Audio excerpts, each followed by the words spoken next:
আমি খুব হতাশায় রয়েছি। আমার ব্রেন আমাকে বলছে তুই জীবনে কিছু করতে পারবি না,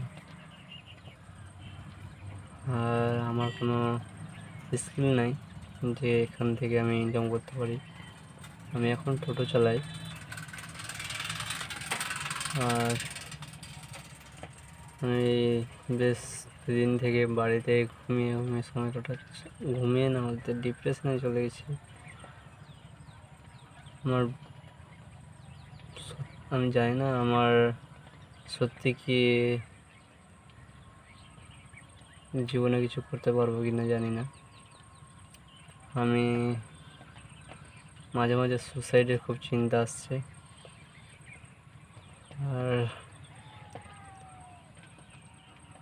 নিজেকে এই সমস্যা থেকে বের করতে পারছি না। আমার সাবকনসিয়াস মাইন্ড এটাকে আস্তে আস্তে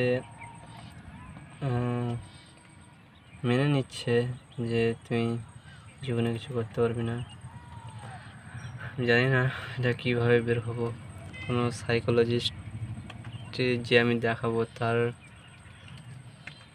টাকা পয়সাও আমার কাছে নেই মোটো।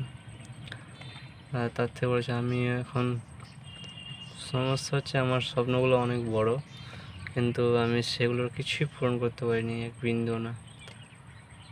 আর এত হতাশাতে রয়েছি যে কী আর বলবো। আমি আপনাদের সাথে শুধু শেয়ার করতে চাইছি এই কারণে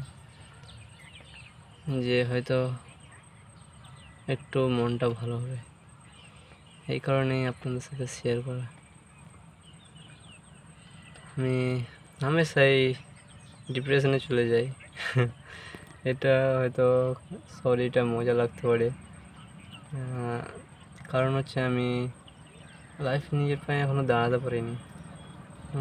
আমি হয়তো টোটোতে ইনকাম করি, যাই হোক এটা রুটি রোজগারের মতো হয়, কিন্তু আমার মধ্যে হতাশাজনক চিন্তা ভাবনাটা, নেগেটিভ চিন্তা ভাবনাটা একটু বেশি। কেন জানি না, ভগবান আমাকে হয়তো পরীক্ষা নিচ্ছে, বা আমার লাইফটা এরকমই।